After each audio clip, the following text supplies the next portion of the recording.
শেষ সোমবার দিন, অর্থাৎ এই মাসের বড় সোমবার দিন এই ফুলটি হাতে নিয়ে বা দেবাদিদেব মহাদেবকে নিবেদন করে বলুন এই একটি কথা। এর ফলে দেবাদিদেব মহাদেবের কৃপায় এত টাকা আসবে যে আপনি রাখার জায়গা পাবেন না। হ্যাঁ বন্ধুরা, আপনারা একেবারে ঠিকই শুনছেন। বন্ধুরা, আপনারা গাড়ি চাইলে গাড়ি পাবেন, বাড়ি চাইলে বাড়ি পাবেন, আপনারা যা চাইবেন তাই পাবেন। কারণ আমরা আপনারা প্রত্যেকেই জানি যে দেবাদিদেব মহাদেব খুব অল্পতেই সন্তুষ্ট। তাই আপনি যদি সে সোমবার দিন এই ফুলটি নিবেদন করে এই কথাটি বলতে পারেন, তাহলেই দেবাদিদেব মহাদেব আপনাদের সমস্ত মনস্কামনা অতি অবশ্যই পূরণ করবেন।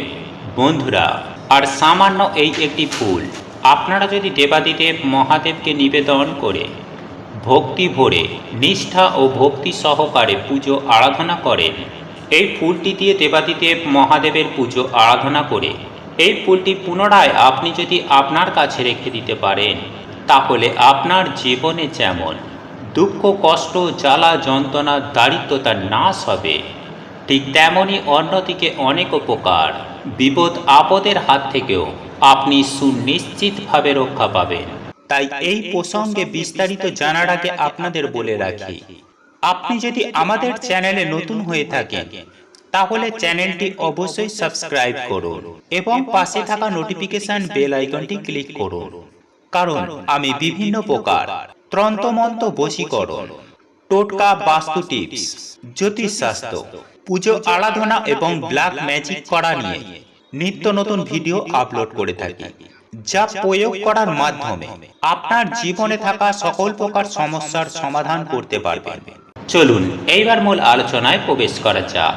তবে মূল আলোচনায় প্রবেশ করার আগে আপনারা যদি চান দেবাদিদেব মহাদেবের আশীর্বাদের হাত আপনার মাথার ওপর এবং আপনার পরিবারের ওপর থাকুক, তাহলে ওম নমঃ শিবায়, হর হর মহাদেব লিখে কমেন্ট অবশ্যই করবেন।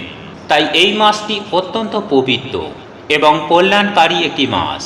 এই মাসটির অত্যন্ত গুরুত্ব এবং মাহাত্ম্য রয়েছে। হ্যাঁ বন্ধুরা, পুরাণ কথা ও শিব পুরাণ অনুযায়ী সমুদ্র মন্থনের ফলে যে হলাহল উঠে এসেছিল, সেই বিষ স্বয়ং মহাদেব নিজের কণ্ঠে ধারণ করেছিলেন। এই জন্য দেবাদিদেব মহাদেবকে নীলকণ্ঠ বলেও ডাকা হয়।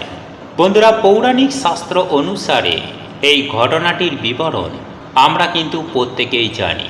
নিজের দুর্ভাগ্যকে কাটিয়ে সৌভাগ্যে পরিণত করতে কিংবা নিজের জ্বালা যন্ত্রণা অভাব অনটনকে কাটিয়ে জীবনে সচ্ছলতা আনতে লক্ষ লক্ষ অগণিত ভক্তরা দেবাদিদেব মহাদেবের মাথায় জল নিবেদন করে এবং নিজেদের মনস্কামনা পূরণের জন্য এবং দেবাদিদেব মহাদেবকে প্রসন্ন করার জন্য পুজো আরাধনা করে থাকেন।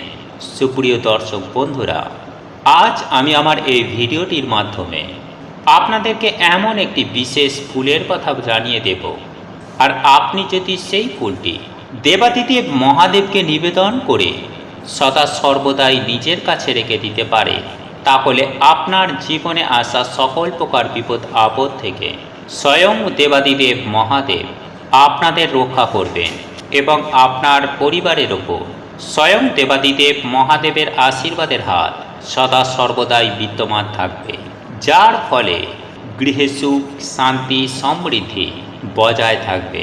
ঠিক তেমনই যে কোনো বিপদ আপদ থেকেও আপনারা সুনিশ্চিতভাবে রক্ষা পাবেন। তাই সুপ্রিয় দর্শক বন্ধুরা, আপনারা অতি অবশ্যই সে সোমবার দিন ব্রহ্ম মুহূর্তে ঘুম থেকে উঠবেন। আর যদি একান্তই ভোর ভোর ঘুম থেকে উঠতে না পারেন, তাহলে অতি অবশ্যই চেষ্টা করবেন খুব দ্রুত ঘুম থেকে ওঠার। এরপর স্নান করে শুদ্ধ বস্ত্র পরিধান করে আপনার ঠাকুর ঘরে গিয়ে ঈশ্বর বা ভগবানের সেবায় নিজেকে নিয়োজিত করবেন। কিন্তু তার আগে আপনাদেরকে কয়েকটি অপরাজিতা ফুল সংগ্রহ করতে হবে। বন্ধুরা, আমরা আপনারা প্রত্যেকেই জানি দেবাদিদেব মহাদেবকে জল ও দুধ নিবেদন করা হয়। ঠিক তেমনই শিবলিঙ্গেরও অভিষেক ঘটানো হয়ে থাকে। অর্থাৎ আপনাদের যে প্রক্রিয়াটি অবলম্বন করতে হবে সেটা কিন্তু অভিষেকের মাধ্যমেই আপনাদেরকে করতে হবে। স্টেপ বাই স্টেপ আমি প্রত্যেকটি বিষয় আপনাদেরকে বুঝিয়ে দেওয়ার চেষ্টা করব।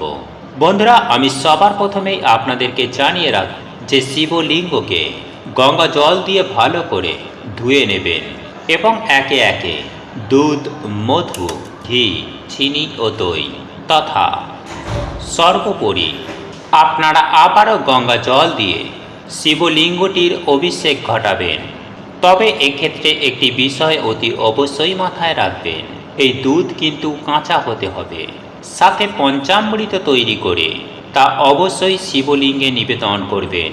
বন্ধুরা, এই অভিষেক ঘটানোর পর অতি অবশ্যই শিবলিঙ্গে চন্দনের প্রলেপ লাগাতে ভুলবেন না এবং এই চন্দনের প্রলেপ লাগানোর পর অতি অবশ্যই শিবলিঙ্গে দুটি অপরাজিতা ফুল নিবেদন করবেন এবং এরই সঙ্গে আকন্দ ফুল, ধুতরা ফুল, কলকে ফুল এবং অতি অবশ্যই ত্রিপত্রযুক্ত বিল্বপত্র বা বেলপাতা, যা দেবাদিদেব মহাদেবের অতি প্রিয়, সেটিও কিন্তু অর্পণ করতে ভুলবেন না। তথা আপনারা যখন দেবাদিদেব মহাদেবের শিবলিঙ্গটিকে অভিষেক ঘটাবেন এবং এই ফুলগুলি শিবলিঙ্গে অর্পণ করবেন, তখন কিন্তু অতি অবশ্যই একটি বিশেষ মন্ত্র জপ করবেন। মন্ত্রটি হল ওম নমঃ শিবায়, ওম নমঃ শিবায়, ওম নমঃ শিবায়। বন্ধুরা, এই মন্ত্রটি আপনারা 108 বার অতি অবশ্যই জপ করবেন। আর আপনাদের পক্ষে যদি একান্তই সম্ভব না হয়, তাহলে অন্তত পক্ষে 28 বার এই মন্ত্রটি জপ করতেই হবে। বন্ধুরা, এই মন্ত্রটি জপ করার পর আপনারা শিবলিঙ্গে পুজো আরাধনা শেষ করবেন এবং নিজের যাবতীয় মনস্কামনা, আপনার প্রত্যেকটি ইচ্ছা, তা দেবাদিদেব মহাদেবকে ভক্তি ভরে শ্রদ্ধার সঙ্গে অতি অবশ্যই জ্ঞাপন করবেন। তবে বন্ধুরা, আপনারা আপনাদের মনস্কামনা জানানোর আগে আপনারা ওই অপরাজিতা ফুল নিজের হাতে নিয়ে অবশ্যই ঈশ্বরের কাছে নিজেদের পাপ ক্ষমা চাইবেন যে হে ঈশ্বর, আমি জেনে বুঝে না জেনে বুঝে যা কিছু ভুল করি, যা কিছু দোষ করি, যা কিছু পাপ করি, সকল পাপ থেকে আমাকে ক্ষমা করো। বন্ধুরা, এই পাপ স্বীকার করার পর আপনারা আপনাদের নিজেদের মনস্কামনা জ্ঞাপন করুন। ঈশ্বর দয়াময় আপনার পাপ ক্ষমা করে আপনার সকল মনস্কামনা পূরণ করবেন। বন্ধুরা, এইভাবে নীল অপরাজিতা ফুলগুলি দেবাদিদেব মহাদেবের কাছে কিংবা শিবলিঙ্গের ওপরে অর্পণ করবেন এবং পুজো আরাধনা শেষ হয়ে যাবার পরে আপনারা পুনরায় ওই ফুলগুলিকে সংগ্রহ করে নেবেন। একটি নীল কাপড়ের মধ্যে একটি নীল অপরাজিতা ফুল ভরে দেবেন এবং সেটিকে নিজেদের পার্স কিংবা মানি ব্যাগে আপনারা রেখে দেবেন। বন্ধুরা, আপনারা যে কাজেই যান না কেন, এই ফুলটিকে কিন্তু আপনারা অতি অবশ্যই সঙ্গে করে নিয়ে যাবেন। দেখবেন আপনারা বিভিন্ন রকমের বাধা বিপত্তি থেকে রেহাই পাবেন এবং আপনারা যে কাজে হাত দেবেন সেই কাজই সুনিশ্চিতভাবে সফলতা পাবেন। বন্ধুরা, আপনারা প্রত্যেকেই জানি যে দেবাদিদেব মহাদেব হলেন আশুতোষ শিব। উনি একটি বেলপাতা ও এক ঘটি জলেই সন্তুষ্ট। উনি মানুষের ভক্তিভাব, নিষ্ঠা, কর্তব্য, দায়িত্ব এবং মানবিকতাকে বিচার করে আশীর্বাদ দিয়ে থাকেন। সুতরাং আপনার মনের মধ্যে যদি দেবাদিদেব মহাদেবের প্রতি নিষ্ঠা, ভক্তি, ভালোবাসা থেকে থাকে, তাহলে অবশ্যই একবার কমেন্ট করবেন ওম নমঃ শিবায়, ওম নমঃ শিবায়, ওম নমঃ শিবায়।